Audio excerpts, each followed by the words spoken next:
сумен, ешқандай айран қоспай, ешқандай сүт қоспай, мен мына жерге қостым 2-3 жұмыртқа, 1 шай қасық тұз, 2 ас қасық толтырып қант саласыздар.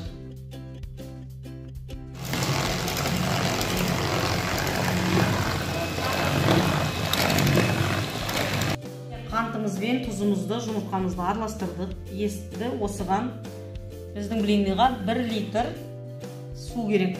Қайнаған суды суытып. Оған міне 1 стақан суын қазір құйып аламыз.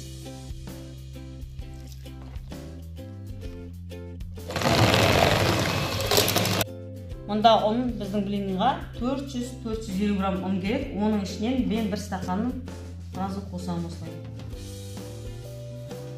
Тағы да араластырамыз.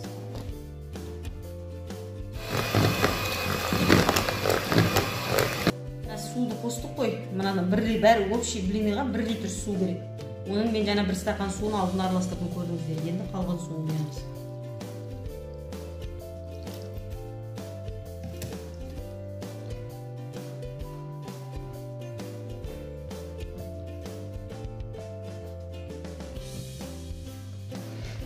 Қостық, енді қалған ұнымызды қосамыз.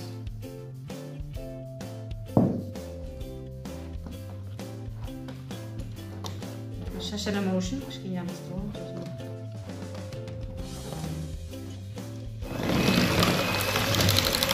Сұйықтығы осылай болу керек.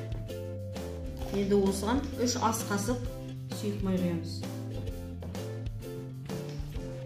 Жарты шай қасық суды қосамыз.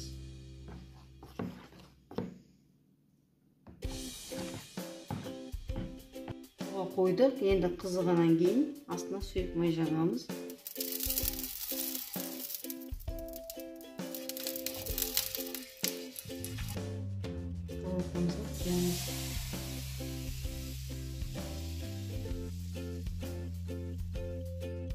Пісівады міне былай.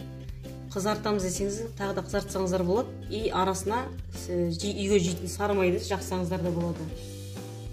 Осылай шығады. Дайын, сүтсіз, айрансыз, сумен дайындаған. Менен 27 штук шықты. 27 штук. Астарыңыз дәмді болсын. Менің арнама тіркеліп, мені қолдап, лайк басып кетіңіздер.